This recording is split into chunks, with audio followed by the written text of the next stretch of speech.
초겨울 아침, 강남 한복판의 고층 빌딩 회장실.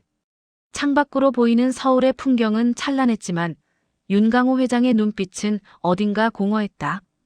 67세의 나이가 무색하게 꼿꼿한 자세로 창가에 서 있던 그는 책상 위에 놓인 서류 하나를 응시했다. 아들 윤도현의 결혼 상대자 신상 명세서. 이름 석자가 선명했다. 이서윤, 28세, KB은행 강남지점 대리. 강호는 천천히 눈을 감았다. 40년 전 그 역시 27이었던 시절이 떠올랐다. 가문의 압력으로 첫사랑을 포기해야 했던 그날의 아픔이 세월이 지나도 여전히 가슴 한켠을 짓눌렀다. 그녀는 평범한 가정의 딸이었고 강호의 아버지는 그것을 용납하지 않았다. 결국 강호는 아버지가 정해준 여자와 결혼했고 첫사랑은 다시는 만나지 못했다. 이제 아들 도연이 사랑하는 여자를 데려왔다. 은행원이라는 직업, 평범한 배경. 아버지는 반대했지만 도연은 흔들리지 않았다. 강호는 서류를 내려놓으며 씁쓸하게 웃었다. 자신의 과거가 아들에게 반복되는 것은 원치 않았다. 하지만 동시에 의문이 들었다. 이서윤이라는 여자는 정말 아들을 사랑하는 걸까? 아니면 재벌가의 며느리 자리를 탐하는 걸까? 강호는 결심했다. 직접 확인하기로. 신분을 숨기고 가장 낮은 모습으로 그녀를 만나보기로. 사람의 본성은 가장 약한 자를 대할 때 드러나는 법이니까. 다음 날 아침 강호는 평소와는 전혀 다른 차림으로 집을 나섰다. 오래된 파카, 해진 운동화, 때 묻은 모자. 거울을 보니 초라한 노인의 모습이었다. 비서실장이 놀라 달려왔지만 강호는 손을 저었다. 걱정 마. 오늘 하루만이야. 지갑도 두고 갔다. 호주머니에는 10,000원짜리 몇 장뿐.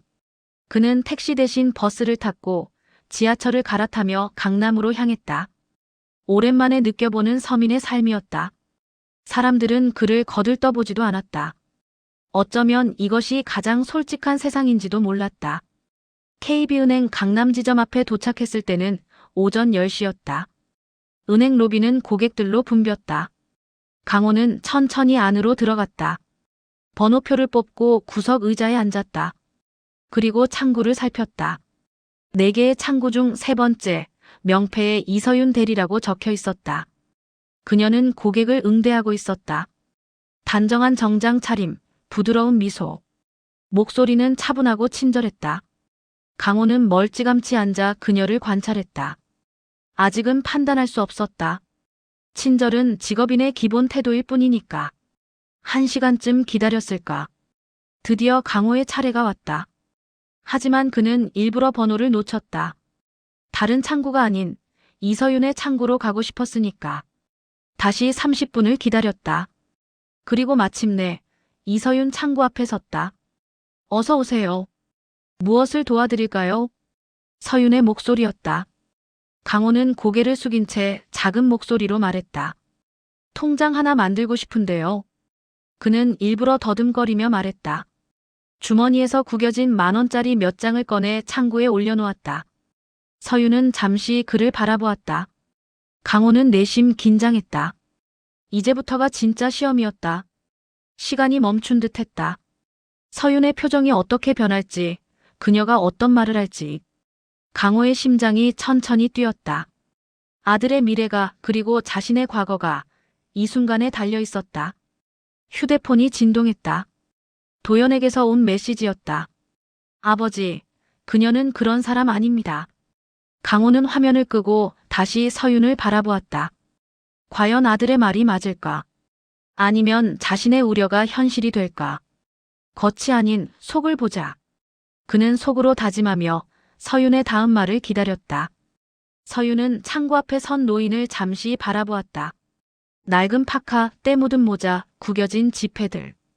옆 창구의 김대리가 힐끗 이쪽을 보더니 인상을 찌푸렸다. 점심시간이 가까워지는 시각이었고 대기 고객은 여전히 많았다. 하지만 서윤의 표정은 변하지 않았다. 오히려 더 부드러운 미소를 지으며 말했다. 어르신, 편하게 앉으세요. 천천히 도와드릴게요. 강호는 조심스럽게 의자에 앉았다. 서윤은 컴퓨터 화면을 켜며 기본 정보를 물었다. 이름, 주민등록번호, 연락처. 강호는 일부러 느리게 더듬거리며 대답했다. 주민등록번호를 2번이나 잘못 말했고 연락처도 헷갈려 했다. 옆 창구에서는 신경질적인 한숨 소리가 들렸다. 김 대리가 자기 고객에게 빠르게 업무를 처리하며 노골적으로 시계를 쳐다보는 게 보였다. 점심시간이 15분밖에 남지 않았다는 뜻이었다. 하지만 서윤은 시계를 보지 않았다. 오히려 강호에게 더 가까이 몸을 숙이며 천천히 또박또박 다시 물었다. 어르신 괜찮아요. 천천히 하셔도 돼요. 주민등록번호 앞자리부터 다시 한 번만 말씀해 주시겠어요? 강호는 그녀의 눈을 보았다. 불편한 기색이 전혀 없었다. 진심이었다. 강호는 계속 연기를 이어갔다. 주민등록증도 꺼내는데 한참 걸렸고 지갑 대신 주머니를 뒤적이며 시간을 끌었다. 서윤은 묵묵히 기다렸다. 그리고 통장 개설이 완료되자 그녀는 거기서 멈추지 않았다. 신분증과 통장, 현금 카드를 정리해 투명 파일에 담아주며 말했다. 어르신, 요즘은 키오스크 기계로도 입출금 하실 수 있어요. 한번 같이 가서 연습해 볼까요? 강호는 놀랐다. 업무는 끝났다. 그녀가 굳이 자리를 뜰 이유가 없었다. 하지만 서윤은 이미 일어나 있었다. 키오스크 앞으로 안내하며 하나하나 화면을 짚어가며 설명했다. 카드 넣는 법, 비밀번호 입력하는 법, 금액 선택하는 법. 한번 직접 해보세요. 제가 옆에서 도와드릴게요. 강호는 일부러 서툰 척 카드를 거꾸로 넣었다. 서윤은 웃으며 바로 잡아주었다. 2번째 시도에서는 비밀번호를 틀렸다. 서윤은 인내심 있게 다시 설명했다. 3번째 시도, 드디어 10,000원짜리 한 장이 나왔다. 강호는 그것을 받아들며 어색하게 웃었다.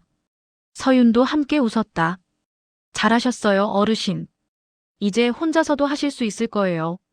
하지만 그녀는 거기서 멈추지 않았다. 로비 한쪽에 놓인 안내 책자 코너로 강호를 이끌었다. 보이스피싱 예방 카드, 금융사기 주의사항이 적힌 안내문들이 비치되어 있었다. 서윤은 그중 몇 장을 골라 강호에게 건넸다. 요즘 어르신들 노리는 사기가 많아요. 이거 꼭 읽어보시고 누가 전화로 돈 이야기하면 절대 믿지 마세요. 그리고 서윤은 강호의 휴대폰을 달라고 했다. 낡은 폴더폰이었다. 그녀는 능숙하게 설정 메뉴를 열더니 글자 크기를 최대로 키웠다. 그리고 은행 콜센터 번호를 단축키로 등록했다.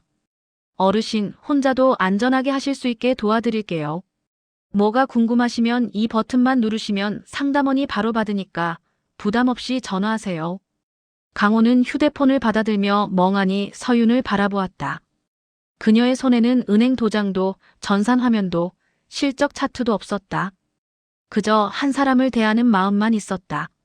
문득 강호의 머릿속에 한 장면이 떠올랐다. 3년 전 본사 로비에서 목격했던 일이었다. 한 청소 노동자가 쓰러졌을 때 대부분의 직원들은 멀찍이 서서 구경만 했다. 회사 이미지, 책임 소재, 법적 문제. 모두가 그런 것들을 먼저 계산했다. 하지만 한 젊은 여직원이 달려들어 응급처치를 했고 구급차가 올 때까지 그의 손을 잡고 있었다.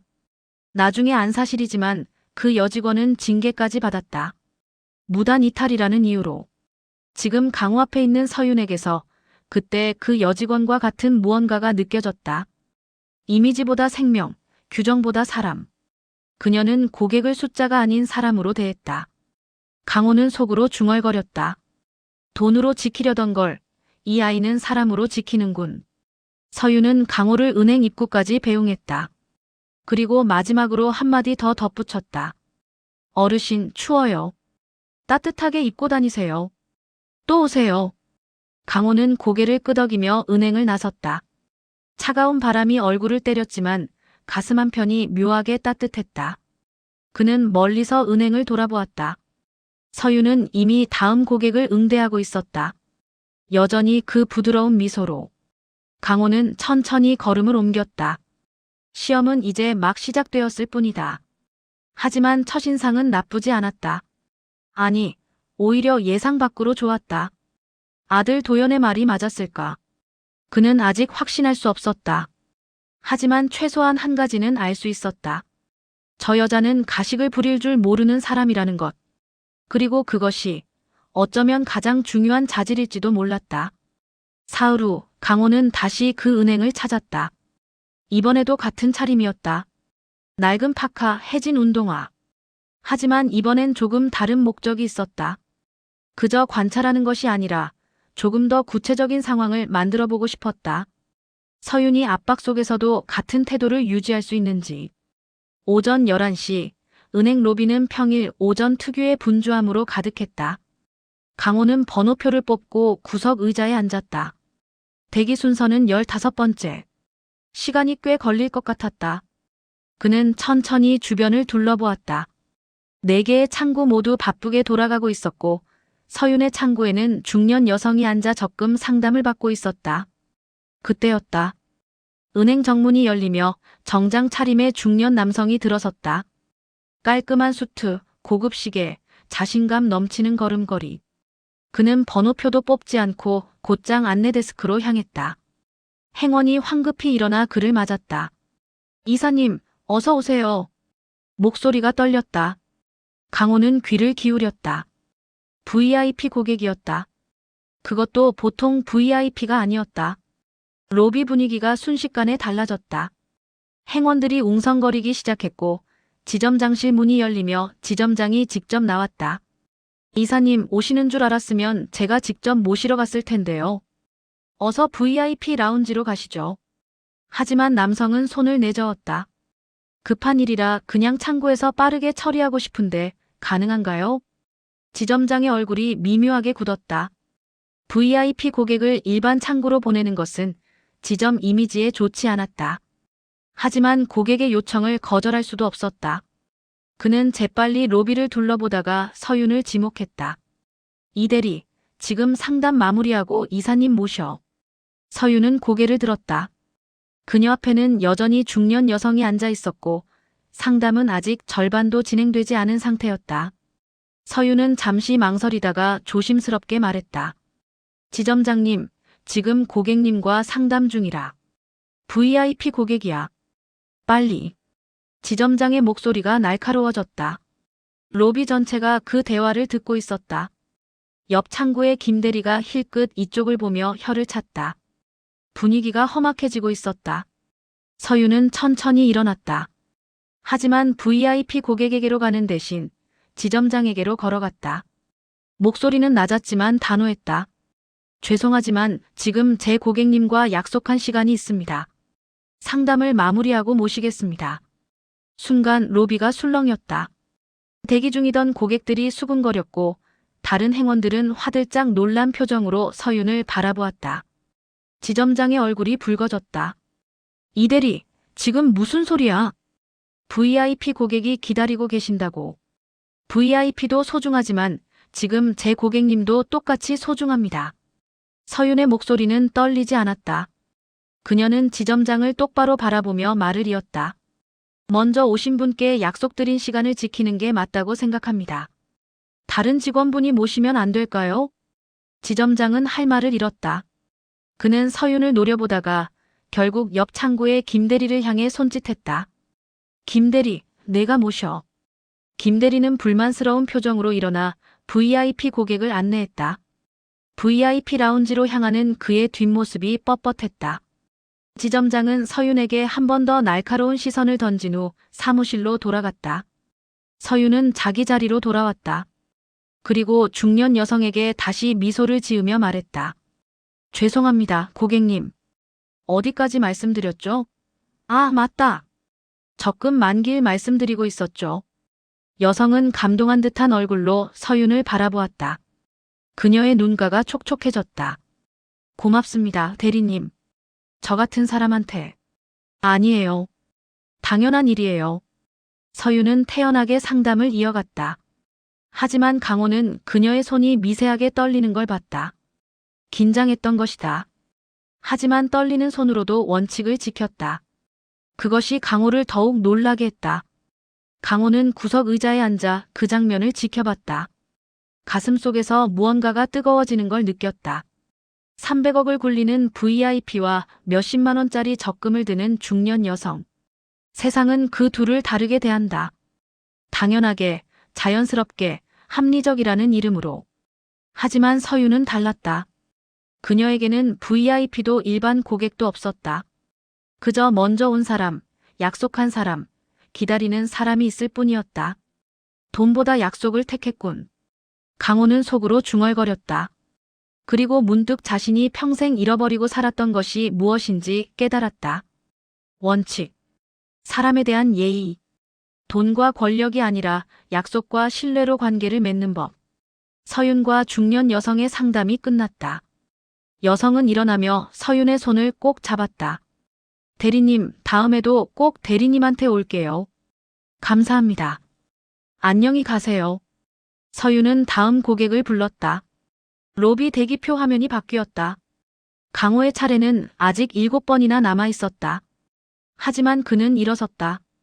더 이상 창고까지 갈 필요가 없었다. 이미 충분히 봤으니까. 은행을 나서며 강호는 하늘을 올려다보았다. 구름 사이로 햇살이 비쳤다. 그는 주머니에서 휴대폰을 꺼내 아들 도연에게 전화를 걸었다. 도연아, 나다.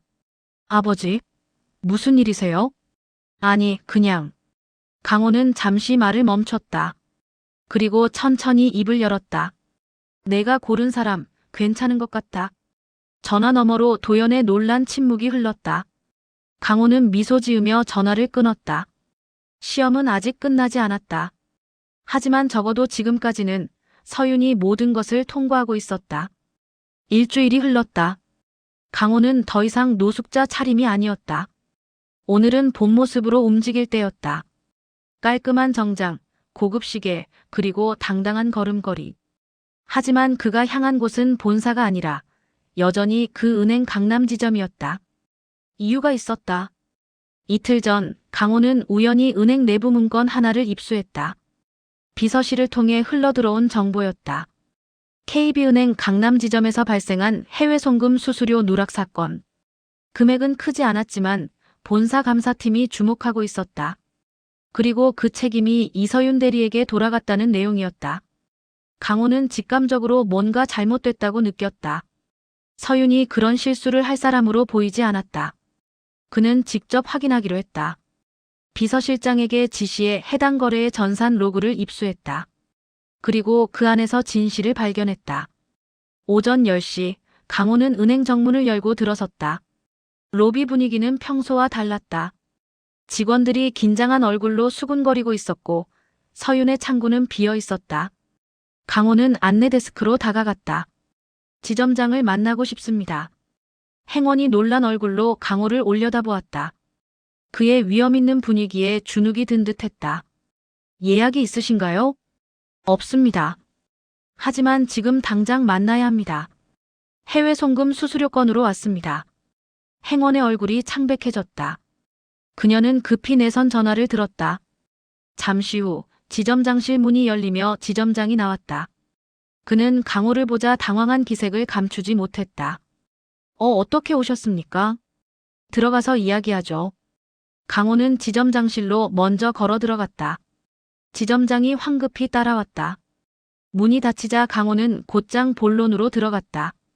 이서윤 대리가 해외 송금 수수료 누락 책임을 지고 있다고 들었습니다. 지점장은 잠시 입술을 달싹이더니 고개를 끄덕였다. 네, 안타깝지만 그거는 이 대리의 실수가 맞습니다. 이미 본사에도 보고했고. 아닙니다. 강호가 잘라 말했다. 그는 가방에서 서류 한 뭉치를 꺼내 책상 위에 내려놓았다. 전산 로그 출력물이었다. 이 거래는 이서윤 대리가 처리한 게 아닙니다. 최종 승인권자는 당신이었습니다. 지점장의 얼굴이 하얗게 질렸다. 강호는 서류를 한 장씩 넘기며 차분하게 설명했다. 해외 송금 업무는 창고 직원이 입력하고 지점장이 최종 승인합니다. 이 건의 경우 이 대리가 수수료를 정확히 입력했지만 당신이 승인 단계에서 수정했습니다. 여기 로그 타임스탬프를 보세요. 이 대리가 퇴근한 후 당신 계정으로 수정 기록이 남아 있습니다. 지점장은 말을 잃었다. 그의 손이 떨렸다. 강호는 서류를 덮으며 날카롭게 물었다. 왜 이 대리에게 책임을 전가했습니까? 그건 제가 실수는 누구나 합니다. 하지만 책임을 다른 사람에게 떠넘기는 건 실수가 아니라 비겁함입니다. 강호의 목소리가 낮아졌다. 지점장은 고개를 떨구었다. 한참의 침묵 후 그가 떨리는 목소리로 말했다. 죄송합니다. 제가 잘못했습니다. 사과는 제게 할 게 아닙니다. 강호는 일어섰다. 그리고 지점장을 내려다보며 말했다. 이서윤 대리를 로비로 부르세요. 전 직원 앞에서 사과하십시오. 그리고 본사에 정정 보고를 올리십시오. 오늘 안으로. 지점장은 고개를 끄덕일 수밖에 없었다. 10분 후 은행 로비에 전 직원이 모였다. 고객들도 몇몇 남아서 무슨 일인가 궁금한 듯 바라보고 있었다. 서윤은 멍한 얼굴로 서 있었다. 무슨 일인지 이해하지 못하는 표정이었다. 지점장이 앞으로 나섰다. 그는 깊게 고개를 숙이며 말했다. 이서윤 대리님, 그리고 여러 직원 여러분. 제가 잘못했습니다. 해외 송금 수수료 누락 건은 제 실수였습니다. 이 대리에게 책임을 전가한 것, 진심으로 사과드립니다. 로비가 술렁였다. 서윤은 눈을 크게 뜨고 지점장을 바라보았다. 그녀의 눈가가 붉어졌다. 일주일 동안 억울함을 참아왔던 것이다. 강호는 멀찍이 서서 그 장면을 지켜보았다. 지점장이 고개를 들자 강호는 조용히 한마디 덧붙였다. 책임은 윗사람이 지는 겁니다. 지점장은 고개를 끄덕이며 다시 한번 서윤에게 고개를 숙였다. 서윤은 잠시 망설이다가 작은 목소리로 말했다. 괜찮습니다. 고객님 문제가 해결되면요. 강호는 그 말을 듣는 순간 가슴이 뜨거워졌다. 억울함을 겪었으면서도 서윤의 첫 번째 걱정은 고객이었다. 자신의 명예도 억울함도 아닌 고객의 불편이었다. 서윤은 울음을 삼키고 있었다. 하지만 울지 않았다. 그저 고개를 끄덕이며 자기 자리로 돌아갔다. 직원들이 박수를 쳤다. 작지만 진심 어린 박수였다. 강호는 은행을 나섰다. 로비를 빠져나오며 한 번 더 서윤을 돌아보았다. 그녀는 창구에 앉아 다음 고객을 맡고 있었다. 여전히 그 부드러운 미소로. 차에 오르며 강호는 비서실장에게 말했다. KB은행 본사 쪽에 연락해서 이서윤 대리 인사 기록 정정되도록 확인해. 알겠습니다, 회장님. 차가 출발했다. 강호는 창밖을 바라보며 생각했다. 서윤은 3번의 시험을 모두 통과했다. 친절함, 원칙, 그리고 책임감. 이제 한 가지만 더 확인하면 된다. 그녀가 진짜 아들을 사랑하는지. 그것만 확인하면 강호는 마음 놓고 축복할 수 있을 것이다. 차는 조용히 도심을 가로질렀다. 하늘은 맑았고 강호의 마음도 조금씩 가벼워지고 있었다. 토요일 저녁 강남의 한 프라이빗 레스토랑. 샹들리에가 은은한 빛을 뿌리는 룸 안에 두 가족이 마주 앉았다. 한쪽은 윤강호 회장과 아들 도연, 다른 한쪽은 서윤과 그녀의 부모. 상견례였다. 서윤의 아버지는 긴장한 얼굴로 넥타이를 만지작거렸다. 어머니는 수없이 준비해온 인사말을 속으로 되뇌고 있었다. 재벌 회장과의 상견례. 평생 한 번 겪을까 말까 한 일이었다. 그들은 최선을 다해 예의를 갖췄지만 어쩔 수 없는 긴장감이 공기를 무겁게 만들었다. 강호는 조용히 그들을 바라보았다. 서윤의 아버지는 작은 식당을 운영하는 평범한 사람이었다. 손에는 오랜 노동의 흔적이 남아 있었다. 어머니는 소박한 옷차림이었지만 딸을 바라보는 눈빛만큼은 누구보다 따뜻했다. 그리고 서윤. 그녀는 단정한 원피스를 입고 있었다. 화장은 최소한으로, 액세서리도 소박했다. 하지만 그녀의 눈빛은 맑았다. 거짓이 없는 사람만이 가질 수 있는 그런 눈빛이었다. 도연이 먼저 입을 열었다. 아버지, 소개합니다. 제 약혼자 이서윤입니다. 서윤은 자리에서 일어나 공손히 인사했다. 안녕하세요, 회장님. 이서윤입니다. 그 순간 서윤의 눈이 크게 떠졌다. 강호를 또렷이 본 순간이었다. 그녀의 얼굴이 창백해졌다. 입술이 파르르 떨렸다. 강호는 그녀의 반응을 조용히 지켜보았다. 어르신. 서윤의 목소리가 떨렸다. 도연이 이상하다는 듯 서윤을 돌아보았다. 서윤아, 왜 그래? 서윤은 대답하지 못했다. 그녀는 그저 강호를 멍하니 바라볼 뿐이었다. 은행에서 만났던 그 노숙자 노인, 낡은 파카를 입고 통장을 만들려 왔던 그 사람, 키오스크 사용법을 배우던 그 어르신, 그가 바로 윤강호 회장이었다. 강호는 잔잔한 미소를 지으며 말했다. 앉으세요, 서윤 씨. 놀라게 해서 미안합니다. 서윤은 천천히 자리에 앉았다. 손이 떨렸다. 도연이 걱정스러운 얼굴로 그녀의 손을 잡았다. 서윤은 그제야 정신을 차리고 고개를 숙였다. 죄송합니다. 제가 실례를. 아닙니다. 실례한 건 저예요. 강호는 천천히 말을 이어갔다. 당신을 시험했습니다. 노숙자로 위장해서 은행에 갔었죠. 그리고 당신이 어떤 사람인지 직접 확인하고 싶었습니다. 루만이 조용해졌다. 서윤의 부모는 무슨 말인지 이해하지 못한 채 딸을 바라보았다. 도연도 놀란 표정이었다. 강호는 계속 말했다. 저는 오랫동안 사람을 겉모습으로 판단해왔습니다. 가문, 학벌, 재산. 그런 것들로 사람의 가치를 매겼죠. 그리고 그 때문에 소중한 것을 잃었습니다. 강호의 목소리가 잠시 떨렸다. 40년 전 첫사랑의 얼굴이 스쳤다. 그는 눈을 감았다가 다시 떴다. 당신을 보면서 깨달았습니다. 체면으로 사람을 보던 내가 틀렸다는 걸. 진짜 가치는 그런 게 아니라는 걸. 강호는 서윤을 똑바로 바라보았다.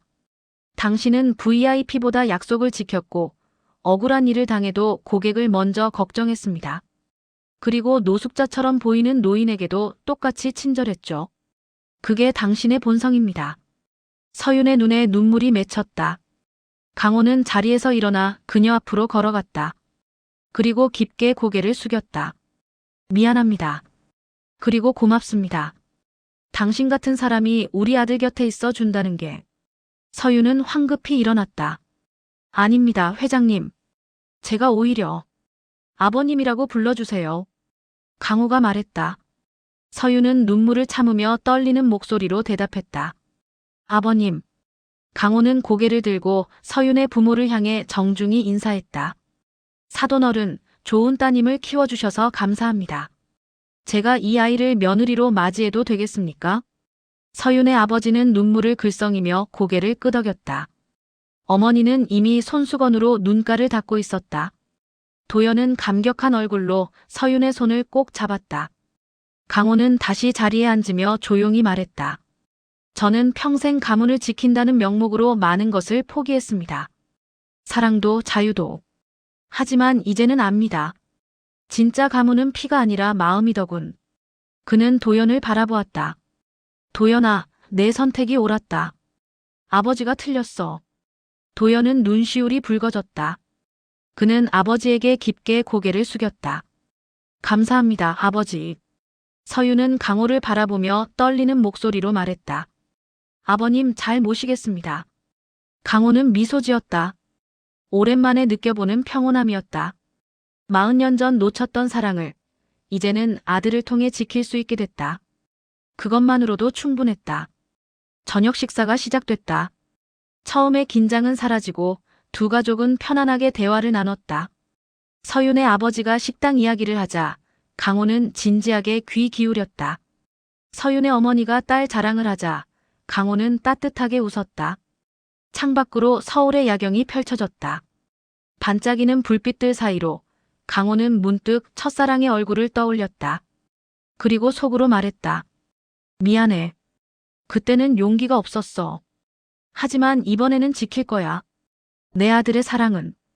강호는 도연과 서윤을 바라보았다. 두 사람은 손을 맞잡고 행복하게 웃고 있었다. 그 모습이 어쩌면 강호가 평생 그리워했던 장면이었는지도 몰랐다. 밤은 깊어갔다. 하지만 그 룸 안만큼은 따뜻한 봄날처럼 포근했다.